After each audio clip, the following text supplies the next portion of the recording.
a general teaching of why we should study this topic, Lord God, and it is so rich. We understand why we do, and we learned in the last 2 sessions, Lord God, how you brought a people prophetically and politically, Lord God, to where they are today. We also know, Jesus, that it is not without pain or not without massive consequences to Israel and the surrounding nations and the world, how you have secured this people. Tonight, Lord, we look at into anti-Semitism, Lord, which is rampant in our day today. It is nothing new. We come to learn the history. We come to learn how to deal with it, or talk about it at least, to debate it, to pray against it, Lord. And Father, we thank you in Jesus' mighty name. Father, open our ears. Father, give us ears to hear tonight what the Spirit has to say. And Father, anoint my mind that I can faithfully communicate that which you've communicated to me, to faithful men and women. And Jesus, I ask this in your mighty name. Amen. Praise the Lord. So, I know God is like going to do something. Everything happens. I mean, things happen anyway. But I was just ready to print all this out, and my printer just kind of packed in. So I've got it on my phone, luckily. Being blessed, I have it on my phone, so I can do it that way. And hopefully my phone stays intact. I don't know why this isn't working either.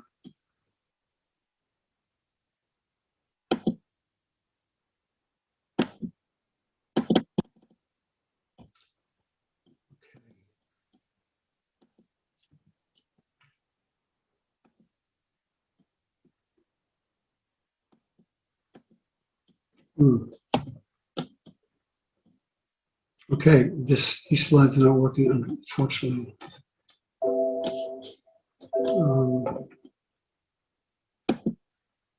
Hold on. I'll just chat among yourselves for a second here as I work this out. Okay, I'm going to try this again. Okay, yeah, I want you to stop recording right now and maybe take up 5 minutes. I'm going to almost what David did last week. Maybe the devil's really throwing some wrenches here. Let me just knock this off, and I'll go back again.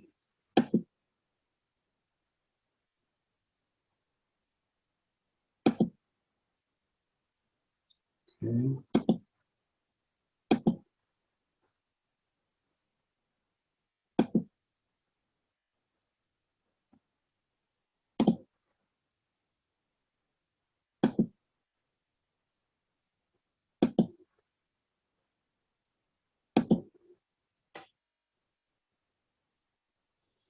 Okay, I think I have it.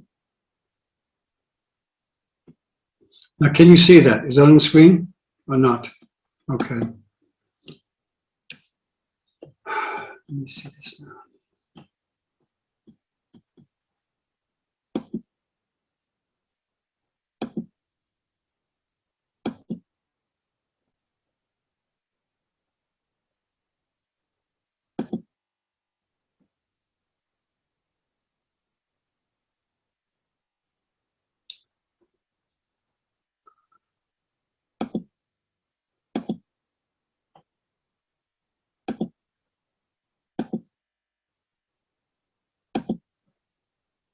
Okay, is it on now?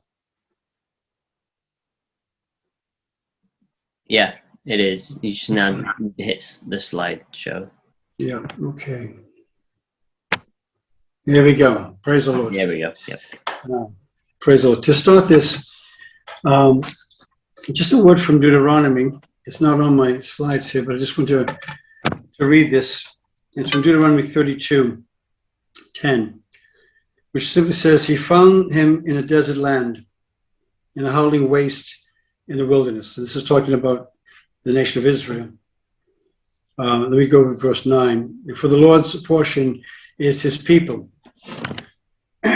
Jacob, as an allotment of his inheritance. He found him in a desert and in the howling waste of a wilderness."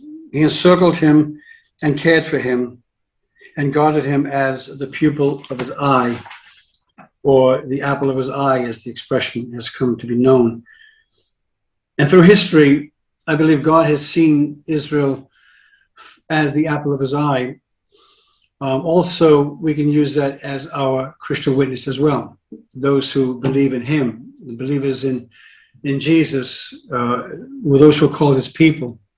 Of course, to be his people, to be his people as far as the children of Abraham, and to receive that inheritance, you must be born again. And I believe that there is a salvation for the Jews coming. We're going to be dealing with this next week more in the era of replacement theology. This we'll be doing next week. But we're going to look at how God's hand, even though through incredible persecution, and we're going to look at that part today.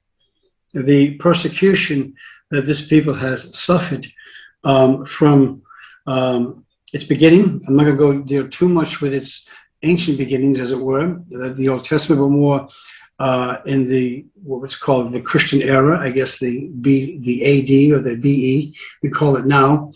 But we are talking about a historic people, historic situation. But just some opening general statements. It is tonight's examination of anti-Semitism. It is a general overview, as again, this topic, there could be week-long studies itself on this, and we're going to try to squeeze into one topic one evening. Anti-Semitism refers to the prejudice and/or discrimination against the Jews as individuals, as a group. Anti-Semitism is based on stereotypes and myths that target Jews as a people, their religious practices, beliefs, and the Jewish state of Israel. So it's just not one individual or just a group of people at a certain time. It's now truly the whole state of Israel. Historically, what began as a conflict of religious beliefs, we see that in the first century. There's a separation when Christians began to separate from the Jewish nation, and also back in ancient times as well, where the different tribes would be, the tribal fighting within nations, into a systematic policy of political and economic and social isolation, exclusion and degradation, and attempted annihilation. And we saw that solely in the last century. It did not begin in the Nazi era, nor did it end there in the close of World War II. This continuance over the millennia speaks of the power of scapegoating a group that is defined as the other. And through history, you have within society, you always have people looking upon the Jews as the other. And again, it's amazing, because you have within a culture or within a nation people that are targeted that way. But through history, we see that no matter where the Jewish people have gone, they have been categorized that way. So it is a people group, no matter where they are, there they are, you might say, and it's always the other, there they are. So it's not just within boundaries that this is, or within a specific ethnic group that looks upon this people that way, but it is a universal principle, as it were, that no matter where they went, this would happen. In biblical terms, again, just quickly through this, I mean, again, this is just one slide for this, basically. Father Abraham are three major monotheistic religions: Judaism, Christianity, and Islam. Abraham led his family to Canaan almost 1,000 years before the Common Era, before Jesus was born. 18,000 years, I should say, when a new nation was created, the people of Israel that came into being. As I said in previous teachings, God did not just take the nations of the world and just kind of pick randomly, I'm going to choose this one to be the apple of my eye or this one to be favored. No, he chose a man, and from a man came a nation. A man was given a promise, and it was given a covenant with God that through his seed, all the nations of the world shall be blessed. So from the man came the nation, not the other way around. So God's blessing upon Israel came from his covenant with Abraham. And it grew, and he also, he was a son of Ishmael as well, but the blessing, the covenant was going to go through Israel and not Ishmael. Just going through, go through 1,500 years. And again, the book of Esther, I mean, you have a lot of nations attacking Israel again, I wouldn't call that anti-Semitism. You have all the other wars that they had. They may have had a hatred for the Jews, but the Jews also had animosity towards the other nations. And I mean, those are nations fighting nations, and there was over land. And you may pinpoint certain areas and stuff, but basically it was nations fighting for land, and that we looked at the last two sessions. God had promised.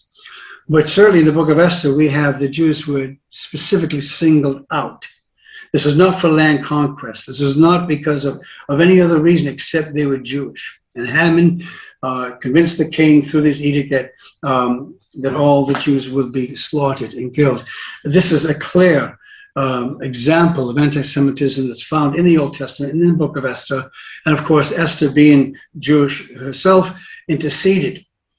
And the famous line, we're coming in for such a time as this, as she went into the king's court, again, risking her own life and interceding for the Jews.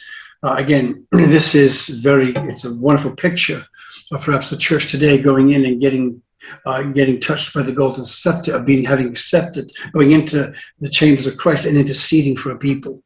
It's wonderful. During the centuries before Christ, the Hebrews, the early Jewish people, experienced intimate persecution because they refused to adopt the religion of the local rulers and worship their idols. Again, you have like Shadrach, Meshach, and Abednego, and Daniel, of course, is another one who's persecuted. Not so much, I would feel, not so much because they are Jewish, but because they were Jewish, they were exercising their faith. And it was the exercising of their faith that they had the death sentence upon them. Nebuchadnezzar killed the three servants of the Lord, threw them in the fire.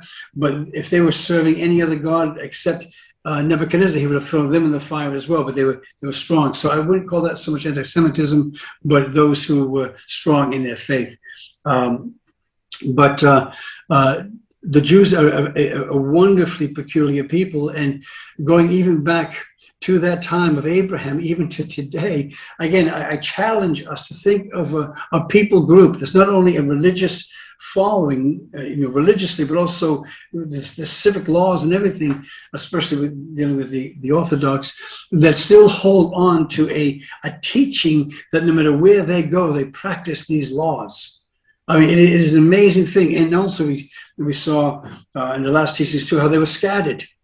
And they were scattered for almost 2,000 years, at least over 1,900 years, and still maintain the customs and the laws, and still go back to what, the law of Moses. They still have a set of laws, and they still continue to do so. So there was persecution of these people. I mean, they were crushed by Rome, but every nation around them was crushed by Rome, and with the Greeks and with the Persians. And so that is not so much anti-Semitism or even anti-Judaism, but it's just, but we get into a particular place now. I mean, we saw in Esther that sometimes it was, but primarily the Jews just refused to worship any other idol. In fact, when they did, they were reprimanded by God severely. Most of the Old Testament, 90% of the prophecies, I don't have the exact number, but trust me, most, if not, not all, but most of the prophecies in the Old Testament, the prophets were calling the people back to God because they were leaving God, they were going after idols, and there's a calling them back. And so a lot of the times they would refuse the customs of the nations that they were in and live as a separate people, and that was honoring to God. They did that under Rome and with the arrival of Jesus Christ. Again, after the advent of Christianity, there's a new anti-Jewish Judaism evolved. Initially, what happened when Christianity was becoming stronger. Initially, the Christian faith was looked at as just a sect of Judaism, and there was no problem. I mean, they were just Jews who were saying that the Messiah had come, certainly under a Roman observation, that there wasn't some new religion coming forth, and Jesus, his disciples were Jewish, and they preached, again, was another form of Judaism as it was looked upon.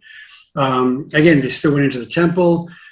It's only when, through the ministry of Paul, even though Paul wasn't the first one to convert Gentiles, Peter in Acts 10 with Cornelius, Gentiles receive the gospel, but then Paul's ministry really expanded that to the whole Roman world, and then Gentiles began to believe that had no business at all, basically, or no desire rather to follow Moses, to understand Moses. They weren't under the law, and suddenly a divide began happening between the Jews and the Christians at that time, as Christianity being a separate religion from Judaism.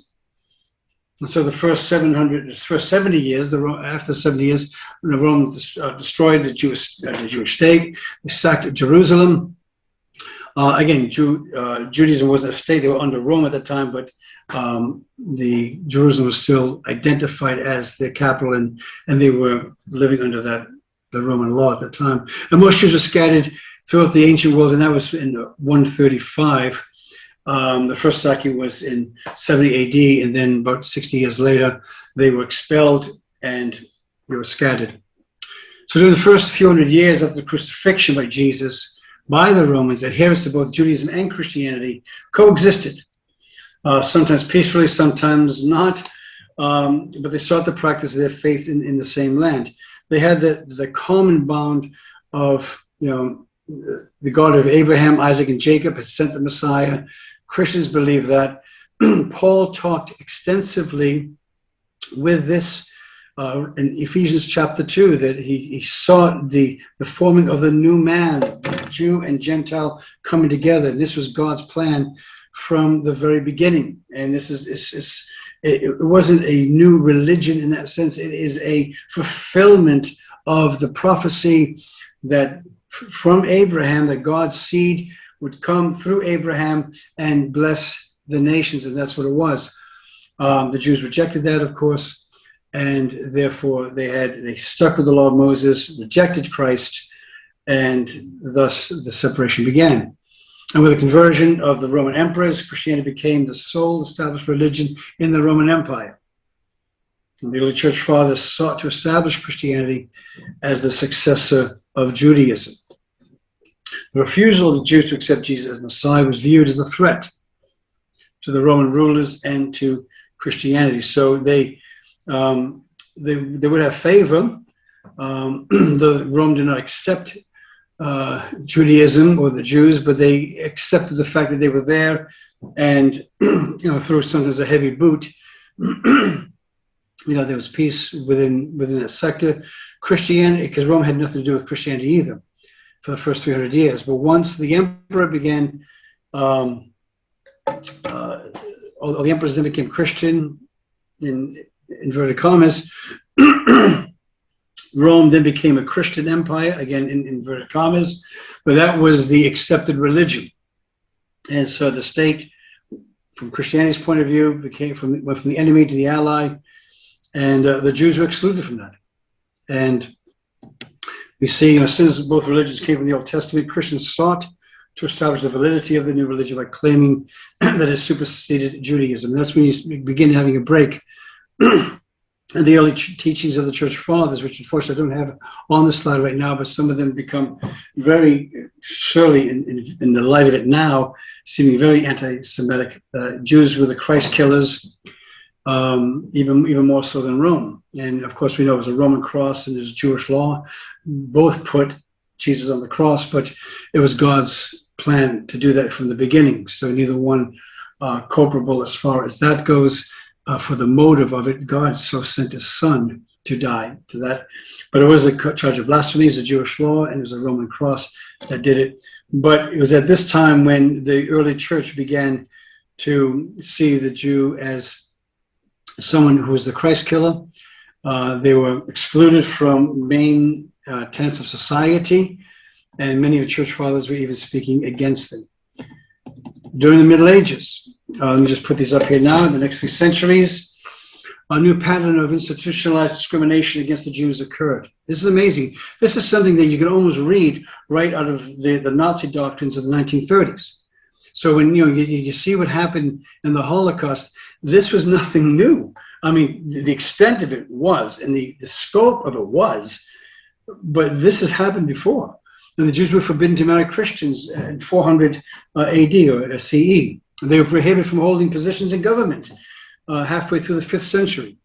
They were prevented from appearing as a witness against a Christian in court in 531. As Jews were officially being ostracized, certain bizarre fantasies about Jews arose in Northern Europe. And that continued even to the 20th century. You know, the whole thing about alleging that Jews had horns and tails, and again, this is documented in Christian art. And again, my computer wasn't really working up to scratch today either. My printer, so I couldn't print off some of the stuff, but I had actually pictures of Christian art that shows Christians burning Jews. It shows them with the horns on their head. You know, in a lot of allegations referred to the blood libel, that they were mixing blood of a Christian blood into their own practices. And that was devised by Thomas of Monmouth of 1150 to explain the mysterious death of a Christian boy. They blamed it on the Jews, that they drained his blood and used it for the Passover. It's just horrific stuff. And these themes occur, and they begin to just seep into English and also German myths in northern, especially northern Europe. These myths about the Jews being this type of people. I mean, several medieval popes strove to protect the Jews. And you think, oh, well, that's a good sign. Well, they declared that Jews were meant to be kept alive in a state of misery, as a testament to the truths that Christianity has rightfully triumphed over Judaism. So keep them in poverty, keep them in this debased position, keep them as being the scourge to prove that Christianity is better. So you think, okay, the popes would keep them alive, it was for a reason. Or keep them alive only to make their lives miserable and to persecute them and to demean them. Again, I'm going through this very, very quickly, guys. In 1095, Pope Urban II made a general appeal to Christians, and you have to go to the Holy Lands and fight. There was the Crusades. The religious fervor that drove men and later even children on the Crusades was to have a direct consequence for the Jews. I mean, these were more, they started maybe as armies, started again in the belief that this was a good thing to do, to go and to recapture Jerusalem for Christianity. And amazingly, we saw in the last few sessions that, you know, Jerusalem has always been the capital of Judaism, of the Jews. And yet, again, the fervor might have been powerful, and the motive, in a sense, if it's a pure motive to go and capture Jerusalem, it's covered by this time. It's been 300 years of Islam, but these crusades were more just like mobs, basically. But the Crusader army went again, looking more like a mob, swept through a lot of Jewish communities through Europe, looting, raping, and massacring Jews as they went. Again, without any recompense, without any command to do so, but just doing it as it went, and they would just slaughter them, some of them. Thus, the program, what's called the program, which is an organized massacre of a targeted group of people, and this is used throughout Russia. Certainly in the 1800s and even going into the 1900s under the Soviet regimes. And before then, you just have a mass attention specifically to destroy, kill, loot, and humiliate, and again, kill targeted people. And in this case, it was the Jews. By the 13th century, the church required Jews in some contexts to wear special hats. Does that sound familiar? Or badges? We think the Star of David was new for the Nazis. Back in the 13th century, in 1200, the Jews were required. I mean, in the States, we call this with those cone hats. We call them dunce hats. As in the States, you know, it's a total mockery. But it had put hats in. Imagine walking around the streets and you had to wear these hats if you were Jewish. Just because you were Jewish, you had to wear those hats to mark you out as being Jewish or have some sort of a badge. And of course, you know, the Nazis took that up with the Star of David, when every Jew had to have a star, a yellow star, or sometimes with different colors, depending on what. Well, actually, the star was there for the Jews, and they had other colors for different political prisoners. But for the Jews, it was the Star of David. during the middle 14th century, with a bubonic plague that spread across Europe, killing an estimated 1/3 of the population. Can you imagine? I mean, we're dealing with a pandemic now. We have COVID spreading around, the world, and in some places, it's getting really much under control. But you have, the plague, 1/3 of the population of Europe. Just putting that in a UK understanding, that'd be 20 million people already dead from COVID if COVID was on the same level as the bubonic plague. I mean, this is a continent. 1/3 was killed. And first suspicion and ignorance prompted the need to find somebody to blame. And the Jews were a convenient scapegoat because of the myths and stereotypes that already believed upon them. From what I've read and looked at that, I understand they were spread by rats that came back from ships that had sailed. Again, they came back and the rats were infected and they came off the ships and into the villages and they just spread like wildfire. But the Jews were to blame for the bubonic plague. The Jews also were dying from the plague. They were accused of poisoning wells and spreading the disease. That was the line that was going across. I mean, again, if you put it in this context, we have, imagine if there was a specific religious group right now that's being absolutely targeted fully, the full 100% blame is on the Jewish people for COVID, say, or something. I mean, again, but we have 1/3 of the continent being wiped out and blamed on the Jews. In Germany and Austria, an estimated 100,000 Jews were burned alive for this as a coming against, as a recompense for the Jews for starting the plague. Over 100,000 were burned alive after another false accusations, including using the blood of Christian boys, like I mentioned before, to make Passover, matzah, and desecrating sacramental wafers. Again, I wish I had it with me. I tried to put it on here, and it wasn't happening. But it's like a stained glass window, and it shows the Christians around with Jews burning in the fire. I mean, they were celebrating the fact that they were getting rid of the cause, or bring a recompense to the cause, and they were burning Jews in the fire. And 100,000 Jews were burned alive at that time. Stereotypes in Christian churches and Christian art was used to bring forth that. Let me just interject this. I did a lot of research on different topics, and also have a good acquaintance of mine, Mike Brown, who wrote a book, Your Hands Are Stained with Blood, who gives a very good history of the Christian church's responsibility in the anti-Semitism for the last 2,000 years. It's not the sole responsibility, obviously, but there was a lot to do with it, with the Christian church that just played a major part of it. It's called Our Hands Are Stained with Blood by Michael Brown. Again, let me just go on with this. Martin Luther, founder of the Reformation, starter of the Reformation in the 1500s, wrote a pamphlet, unfortunately, in 1545. I've talked to Adam already in the Q&A time. Adam is doing an extensive study on the philosophy of Martin Luther, and he'll bring some insights in our Q&A time from that later on. But he wrote a tract entitled The Jews and Their Lies, claiming the Jews thirsted for Christian blood and urging the slaying of the Jews. It's horrific. I mean, in the context, there's a reason why Luther wrote such writings, but again, it's in 1935, the Nazis reprinted it. Some scholars feel these outrageous attacks mark a transition. This is important. This is something that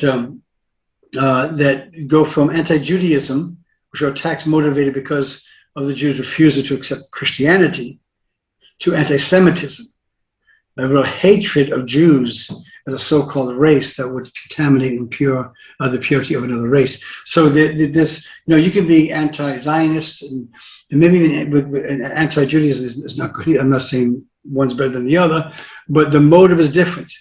Now we're dealing with the embedded anti-Semitism of just attached to the Jews because they would contaminate the purity of another race, which is exactly what Hitler was saying, that we have to get rid of the scourge of Judaism, which will contaminate the race. It's an interesting. And the Jews are subject to political, economic, and social discrimination, resulting in depriving them of the legal and civil rights. And again, you can look at it, it's a horrifying piece of legislation. You can look at the laws that were enacted in 1933, 34, 35 in Nazi Germany. If you just go to the Holocaust, and most Holocaust museums, certainly the one in London, you go there, and they have it on the wall by year, 1933, and the long list of the prohibitions for the Jewish people. Then 1934, it goes on, 1935, and they just keep adding on to it. That, to get the Jews totally out of society. Until finally we have in 1941, the best way to get rid of them, 42, rather, January 42, was to exterminate them like you would a cockroach or any bug. You just get rid of them. You just don't sweep them out of the house, you exterminate them. We get into that a little later, perhaps. Increasingly, the Jews are subject to political and economic discrimination. They were restricted in living in ghettos. And this begins even in the 13th century. So we look at even World War II. Again, this is a point of reference for perhaps us now in the 25th century. We can look back at the Holocaust and say how horrible it is. And they forced them into ghettos. The most famous one, of course, the Warsaw ghettos, but there were many ghettos. But they were doing that since the 13th century. They were required to wear that distinctive badge and a pointed hat, like I said before. Again, that was revisited again in the 20th century by Nazi Germany. Interesting enough, since the Jews are not allowed to own land, and the church did not allow Christians to loan money for profit, Jews had a few alternatives but to become money lenders. And this is the whole thing about the Jews becoming the idea that they become very good with money, but that was the one job that they were allowed to do. They could lend money. So once being associated with the forbidden trade, this of usury and making money off other people's misery with the debts and everything else, the practice of lending money and changing high interest. The new stereotypes evolved around the Jew, that they were the hungry money misers. Interesting enough, one of the most famous, probably the most famous British novelist. And if you read his book, Oliver Twist, and I happened to be in that play many, many years ago, and I read that story as a background for it. And it's interesting how they portray Fagin, the Jewish man. I mean, I don't think Dickens would even write this stuff up, get away with it now.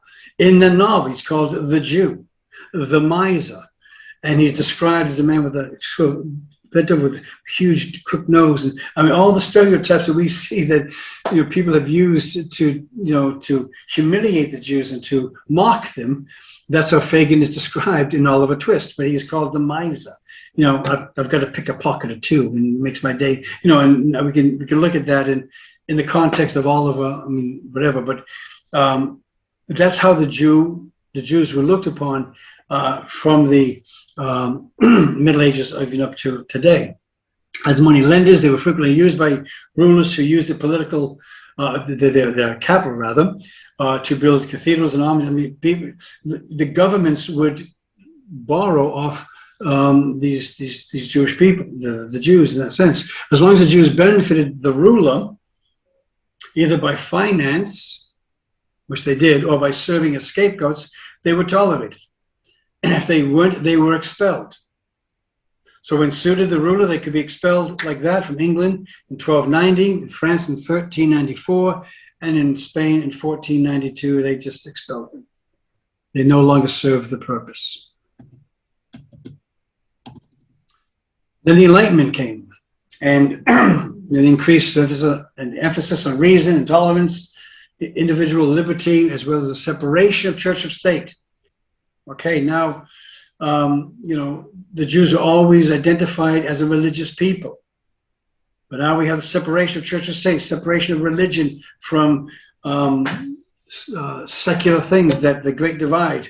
We live in a pluralistic society from that time, the age of the Enlightenment, the beginning of modernity, and led most Western and Central European states to grant citizenship and civil rights to Jews at that time. Many Jews in the country were allowed to live wherever they wanted. There was a little bit of freedom at that time, certainly in certain countries. Seek higher education, work for liberal professions. And this is where you have the split with, we have today, we have the modern non-religious Jew. That somebody could say, I am a Hebrew by birth, but I am not Jewish. And, you know, again, coming from New York, I see many people I knew, friends of mine in New York and others, a number of Jews have renounced their religion and entered society as secular individuals, still saying, I'm a Hebrew. Yes, I'm Jewish by birth, but I do not follow the principles. There was a huge separation happening at that time. Expulsions would continue into the modern period as well, with province-wide expulsions of Russian Jews in World War II again, but the persecution continued to those who followed the Jewish faith. And the pogroms continued all the way into 17th, 18th, and 19th century in certainly Russia and in Europe. The fact more Jews will be expelled, watch this, the fact is more Jews will be expelled from Europe and the Arab lands between 1865 and 1965, the 100 years, than in all the previous recorded history put together. That's from the Anti-Semitism and Global History website.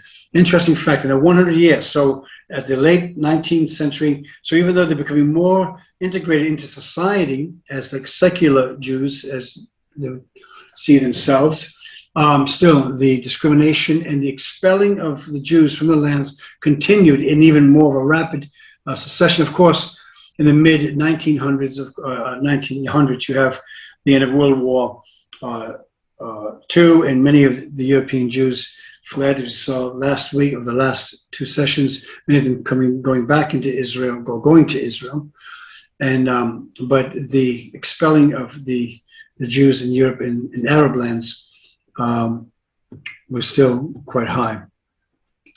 So let's look at some of these things with modern Semitism now, and again, hopefully we could have a good time with Q&A. Again, this is just a quick overview, historicity, a very quick history of the flow of it. Again, my point of this, like it was in the last two seminars, and even the beginning, looking at Israel, we have to look at these as a really historic people and what's happening. And this is, you know, it is a collective thing. You know, Semitism today, we may read a headline today, and we say, oh, anti-Semitism, this is terrible, this should stop, you know, why are they doing it? But this is why people, there's a history to all of this. And so we look at some of the modern anti-Semitism, again, modern meaning the last maybe 100 years and leading up into it. The term anti-Semitism was coined in 1863 by Wilhelm Marr, a German political agitator, in his work Victory over Judaism over Germanism. His thesis was that Jews were conspiring to run the state and should be excluded from citizenship, and the term anti-Semitism became into our vocabulary. And Russia's Tsar's secret police published a forged collection of documents that became known as the Protocols of the Elders of Zionism. We know also from previous studies that this is when the Zionist movement began to really take form in the late 1900s. It's sort of a secret plot of rabbis to take over the world. Racism and anti-Semitism also facilitated by the development of social Darwinism, the survival of the fittest, that, you know, the rise of nationalism, and especially in Northern Europe, that the weaker races would just be destroyed or just fade out. And the whole thing about the racial superiority and inferiority really began to grab hold in certain sections of Europe, especially. In 1894, Alfred Dreyfus, a Jew who was a captain of the French army, was falsely accused and convicted of selling military secrets to the Germans. Even when evidence was discovered that Dreyfus was innocent, it was quickly covered up. He was still sent to jail. He served there. He was eventually released, but he served at least, I believe, 3 to 5 years at least. But even though it was shown that he was innocent, they still covered it up, and they wanted a scapegoat. He was vindicated, and the Dreyfus Affairs became known, shows how deep-rooted and pervasive the anti-Semitism was in France at that time. It wasn't just the German and Austrian Russia, but it seeped through the European nations, especially European nations, but this was in France at that time. In Russia, although most Jews themselves were extremely poor, they were blamed for the peasantry. They were kept down from their jobs. They were put in ghettos. And yet then they were blamed for the peasantry in Europe at that time. Programs were instigated by the Tsarist secret police in 1905. And again, this is just a little over 100 years ago. Russia's loss in the Russo-Japanese War moved the government to incite a bloody program in Kishinev, slaughter of the Jews in that particular city. Between 1917 and 21, after the Russian Revolution, more than 500 Jewish communities in the Ukraine were wiped out in programs. Razed, 500. And over 60,000 Jewish men, women, and children were murdered. Again, this is after World War I, and again, even before the forming of the Nazi Party, because we somehow have this image, and rightly so, I guess, with all the movies and newsprint, and we hear about Nazi Germany and their horrific policy against the Jews. But Stalin killed just as many Jews as Hitler did, and you may or may not realize that. And he had incredible times of wiping out Jewish populations in cities. Many have asked why anti-Semitism behavior turned into a genocide of the Jewish community in Germany rather than France and England and Russia. But why was it just Germany, where I saw already that the rise, this incredible rise of that nationalistic attitude and spirit over Germany. Following World War I, Germany was a deeply troubled country. Having lost the war, citizens felt humiliated by defeat, and the Versailles Treaty didn't help matters, even though, one could argue, and I'm not going to argue that now because it's beyond the scope of this seminar, but, that might have been some of the root causes of World War II, how they treated Germans afterwards, they just have to crush them. But again, the Jew as the scapegoat became the easy way out. The Jews could have, with the money they have, again, going back to the money, going back to no matter what reason you want to put on it, the Jews were to blame. The victorious countries, including the United States, France, and England, authored the Treaty of Versailles. The peace treaty compelled Germany to give up territory and pay for the reparations to countries. Hitler was a dynamic leader, and he demanded complete obedience. And he would call upon the blood libel, remembering the myths and the rise of the Superman. And again, Adam can maybe add some insight into this as we look at in the Q&A time, a deeper understanding of Luther's influence with this, and also Nietzsche and others of these German philosophers of the rise of the Superman and the nationalistic rise in Germany at that time, but evoked a fear that the Jews were contaminated, and they referred to as the superior Aryan race, which is something was not to any degree in the other European countries at the time, but certainly found fertile soil in the Germanic soil at the time. Therefore, according to the Nazi doctrine, all Jews with their genetic pool must be eliminated. And that came to its hilt in 1942, January, where by then state law, they were to be contained or to be persecuted or imprisoned, they shall be eliminated. It's an incredible piece of demonic documentation that this people would be eliminated. So you have the Holocaust. There may be no more concise description of the Holocaust than a statement issued by the Vatican. And the Vatican, this is Pope John Paul II in 1998. The century has witnessed an unspeakable tragedy, which can never be forgotten. Of course, he's talking about the Holocaust. The attempt by the Nazi regime to exterminate the Jewish people, with the consequent killing of millions of Jews, women and men, old and young, children and infants, for the sole reason of their Jewish origin, were persecuted and deported. Some were killed immediately, while others were degraded, ill-treated, tortured, and utterly robbed of their human dignity, and then murdered. Very few of those who entered the concentration camps survived, and those who did remained scarred for life. This was the Shoah.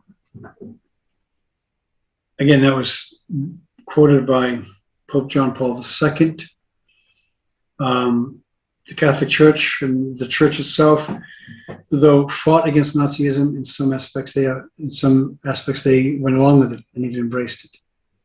Speaking to 60 theologians, the clergy around the world at the Vatican Symposium on October 30th and November 1st, 1997, a year before, Pope John II again recognized erroneous and unjust interpretation of the New Testament regarding the Jewish people and their alleged culpability have circulated for too long and contributed to the luring of many consciences at the time of World War II.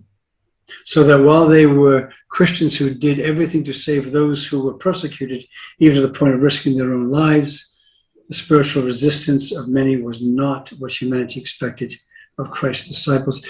And I bring this up because it took a long time for the Catholic Church to admit its fault, almost a half a century, to saying that they saw these ills happening and did not do anything to stop it, or if they did, so it was not enough. And even after the war, 40 or 50 years later, finally came to the point of asking for forgiveness and repenting of not doing enough. The church in Nazi Germany was subjected to so much pressure as any other organization in Germany was. In 1933, the German government and the Catholic Church signed an agreement that would not interfere, meaning Hitler, with the Catholic Church, while the church would not comment on politics. So they made a deal. You might say made a deal with the devil. They made a deal with the state that the state would not interfere with the church as long as the church did not comment on the policies of the government.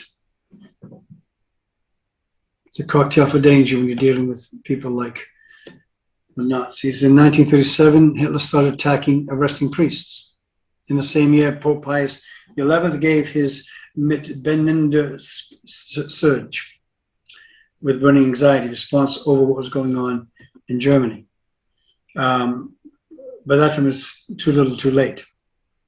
Although there was never total condemnation from the Catholic Church in Germany, it was a worldwide movement with much international support. So the church began to raise its voice, certainly in Germany. The Protestants themselves were split. The German Christians, led by Ludwig Müller, believed that any member of the church who had Jewish ancestry should be sacked from the church. Müller supported Hitler in 1933, and he was given the title as the Reich Bishop. So he just went along with it. His name now is in infamy. That he went along with all the Nazi policies, and he was allowed to keep his position and became known as the Reich Bishop. Those who opposed the views of Müller were called the Confessing Church. It was led by Martin Niemöller. He was a famous World War I vet. He was a U-boat captain. He was known and liked very much. He was very popular in Germany at the time, even as a minister.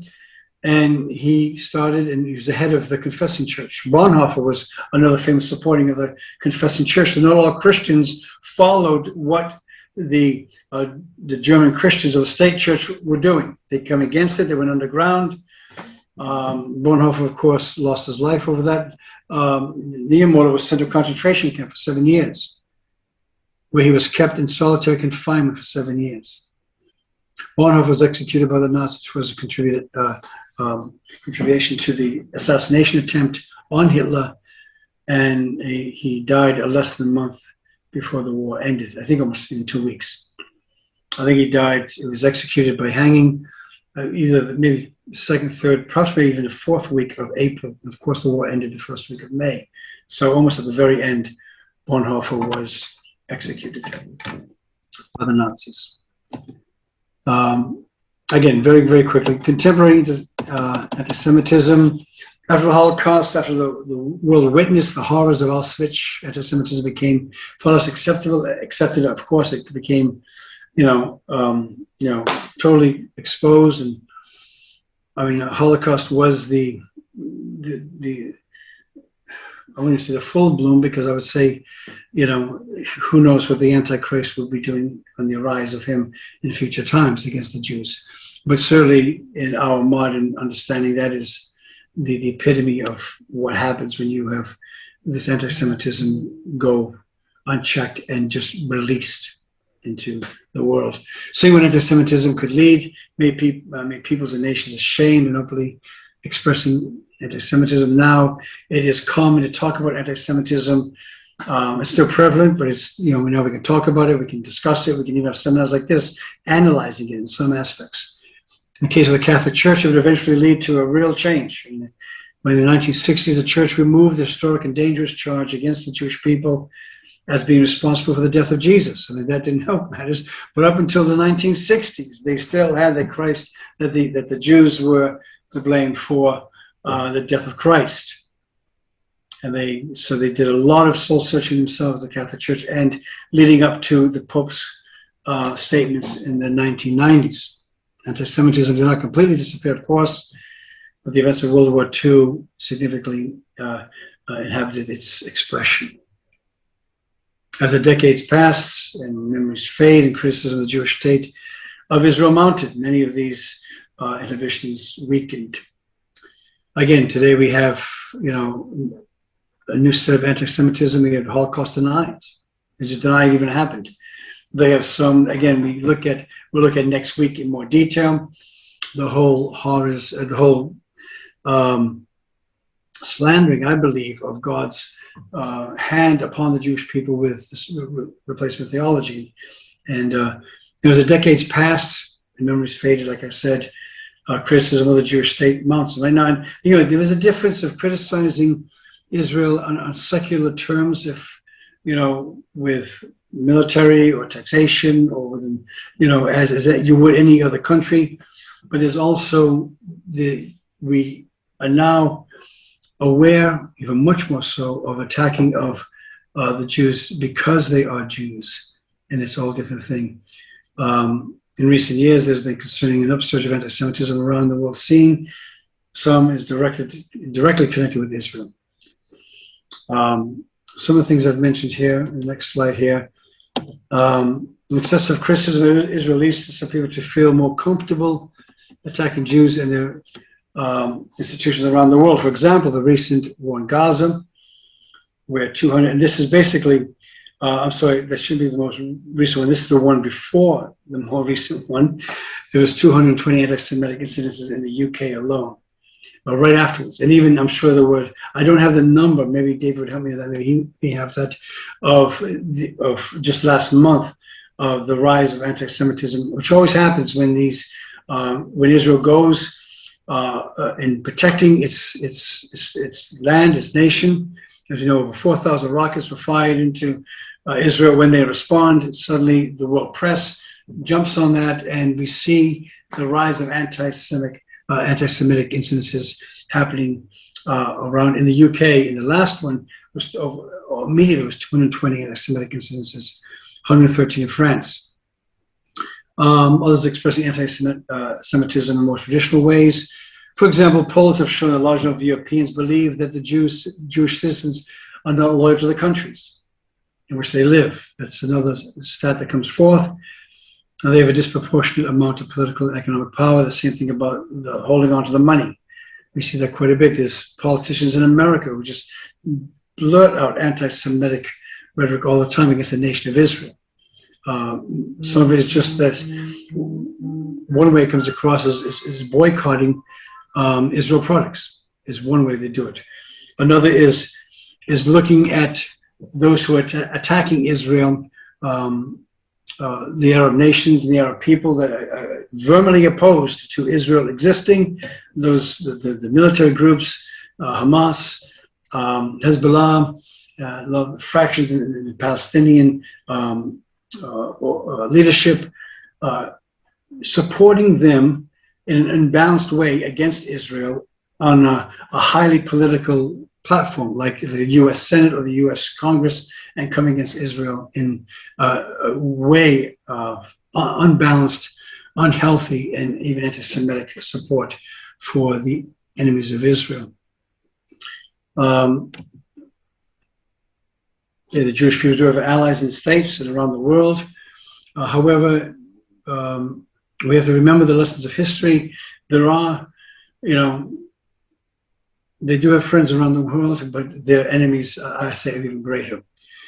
I thank God for the US right now. That is one of the greatest allies militarily, and right now anyway, politically. I pray it stays that way. Let me just put this up here. Yes, this is from the Anti-Defamation League. American Jews were targeted. This is recent. This is in the last year, say. American Jews were targeted for more anti-Semitic incidences in 2009 than any other year over the past 4 decades. A surge marked by deadly attacks on the California synagogue, a Jewish grocery, and a rabbi's New York home, and that's from the Anti-Defamation League.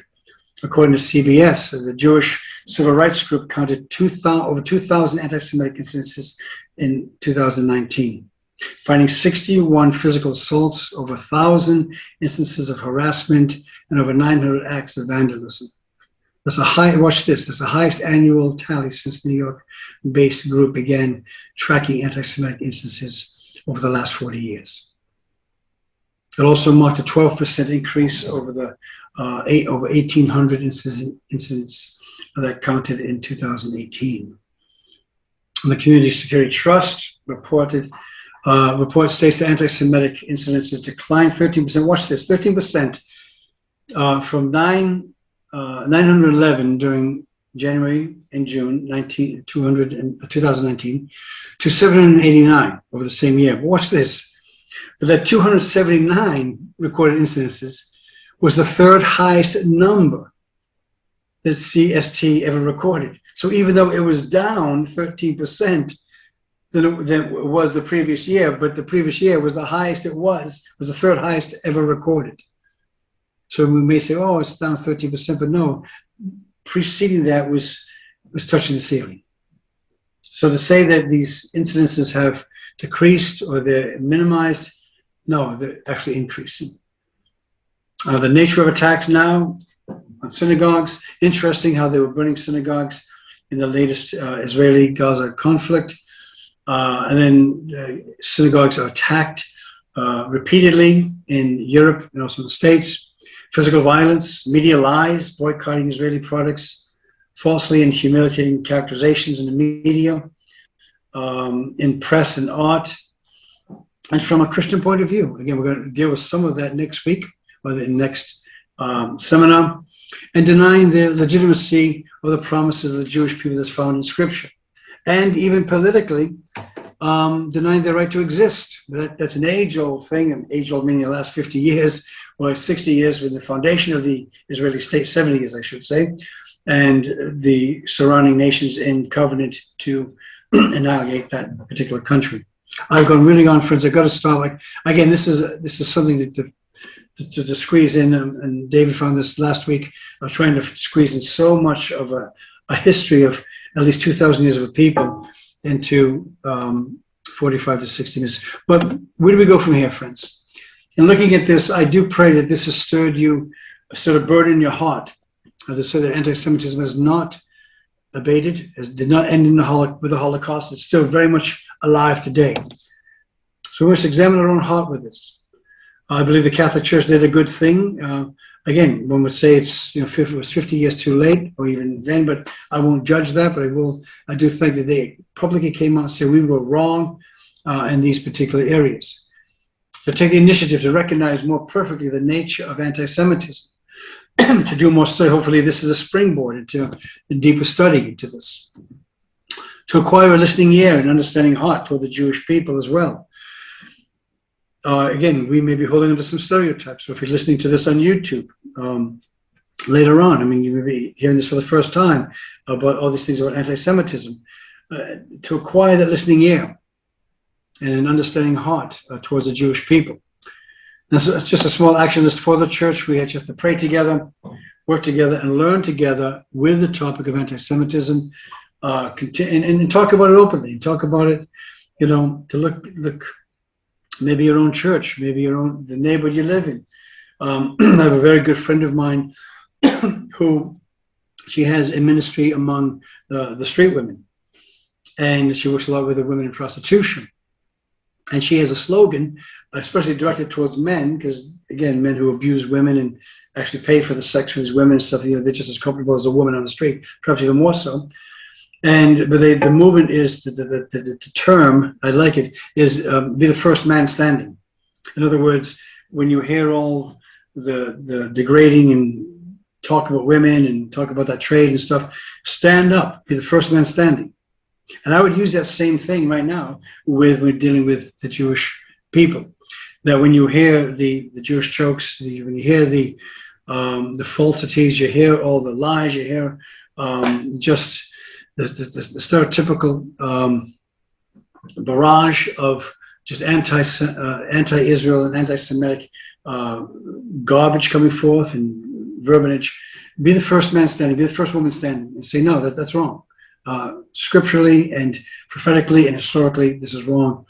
And we pray together, we work together, and we learn together.